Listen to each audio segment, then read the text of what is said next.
Welcome back to Les Schwab Tire Center's Outdoor GPS. It's time for Owin's Field Report, sponsored by Les Schwab Tire Centers. Welcome back, everyone. Now, yesterday, most of the reports that I were getting were from the Willamette. Now, there were certainly some fish that were getting caught out on the Columbia. Got reports from the coast as well. That sounds like that's pretty darn slow currently. But in the end, it seemed like the Willamette was a little bit more productive than it had been the last handful of days. Now, there's going to be people from the head of the channel, the lower channel, middle of the channel, all the way up to Oregon City. So, I mean, the fish are out there. It's just one of those things you're going to have to be in the zone where those fish actually happen to be. It's a really interesting time of the season because of the water temperature, right? The further you go upriver right now, you're starting to see a little more grass show up, and the shad fishing has been really good. Although, let me say it this way, I do know that there's been some folks that were out there that were sitting on the anchor that were having a little bit of trouble finding them. Once they were able to move around a little bit and kind of get a line of where those shad were, they were able to get into some fish. But it seemed like the guys that were trolling up above had a really good day yesterday. We got a photo that probably won't make it into the show for a couple of weeks, where they did nearly 100 between 4 guys. That's pretty good shad fishing. That's constant action, constant action. I was just reminded this next weekend, coinciding with the I'm Hooked event over at Hag Lake, it is free fishing weekend. So that might be something to keep on your radar if you're going to go out and do that as well. Also, got a report that the bank fishing for shad in the Oregon City area, around that mouth of the Clackamas area and above, has also been productive. That's just a sign that those fish are really moving around, as shad will absolutely do. But when you're talking about trolling around for Chinook, it seemed like there's a little bit of grass if you're going to be up higher in the system, not nearly as a concern down lower, although there were some fish getting caught yesterday. And folks that are targeting catch and release sturgeon were having some decent success on that outgoing tide, because when we get a chance to show you the river levels, you'll see that the tides are relatively vertical on the Willamette on the exchange, but we'll get to that here in just a second. But fish counts, I know that he kind of jumped it there a little bit. They haven't updated the Willamette for a little while, which is totally normal. There's been, again, several questions about why they do this. Just to answer that same question about the 55,000th time, they count based on a video. They video it, and then they go back in post each day and count. So it is not the same system as what they use at Bonneville Dam. But you can see 14,000 that are over. Steelhead at 6,500 has some folks that are down south having a little bit of success chasing steelhead. I haven't heard anything, though, on success in some of those tributaries down there on Chinook. And that just kind of tells me that the locals are doing what they do, which is totally fine, is zipper lip. Totally understandable. Let's take a look at Bonneville. What happened yesterday, 1,500, so there was a bit of a bounce. You'll see with the flows at Bonneville that could have contributed to that. They've been playing with the level at Bonneville this past week. But shad numbers, look how quickly things have changed. We put them in last week, and it went from just a couple thousand to 48,000. Wouldn't you just love to see Chinook numbers? How about steelhead numbers? How about both of them? It used to do stuff like that, everyone. Believe it or not, leave it to us to screw things up. But at the very least, some promising things out there if you're going to be spending some time on the Columbia below Bonneville in particular. But yeah, it's nice to see that there's some numbers that are out there. Looking at river levels, though, of course, big rivers are really the kind of thing to look at right now. So you can see that tide that I was just mentioning here, this is at the falls at Oregon City. So, of course, it goes through the main stem all the way through that lower river of the Willamette. That outgoing tide does pull a little bit of grass out, can put a little bit of some of the moss now that you're going to start seeing in the river.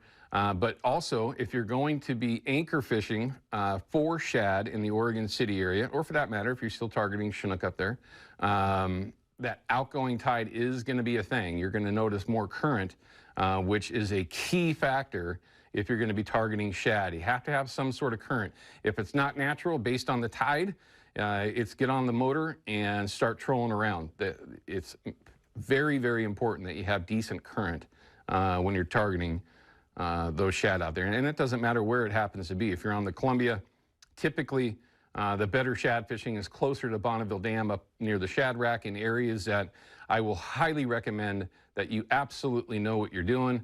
You don't go up to the upper Columbia and start playing around not knowing how to anchor up there. It is a very, very dangerous area, so just keep that in mind if you're going to go try to play around with that particular fishery around there. But you can see they did bring the water up a couple feet, 3 or 4 feet, quite honestly, and then it did come down about 1.5 to 2 feet there, now in the 18s coming out of Bonneville. It's a real river right now, everyone. It's definitely not low in clear conditions out there. Hatchery and Wild, we absolutely love the folks over there. They've got a fin clipping event that's going on. This is June 14th. The kids absolutely love this, and this is a great way that you can teach the kids early on about salmon and steelhead hatcheries, what their benefits are, the broodstock programs, how these kids, when they're my old age, may still have some fish around, and that is only going to be because of hatcheries, period. That's the end of the story. Any loss of hatchery production or any loss of folks coming up behind us that are passionate about our salmon and steelhead populations here in the Northwest, it will be gone without hatcheries, period. And believe it or not, there are several groups out there that are trying to accomplish exactly that. The elimination of our salmon and steelhead here in the Northwest, period. No matter what propaganda they throw out there, that is absolutely what they're trying to do, believe it or not. And this is a great way to get the kids involved. Send Jason over at Procure an email, jason@procure.com. Enter yourself in to win that blank page you see on your screen. But I promise, it's actually a contest. You'll win yourself a prize pack from Procure. Now, I'm loving this upcoming weather forecast that we're going to get from Peyton Major yesterday, I should say.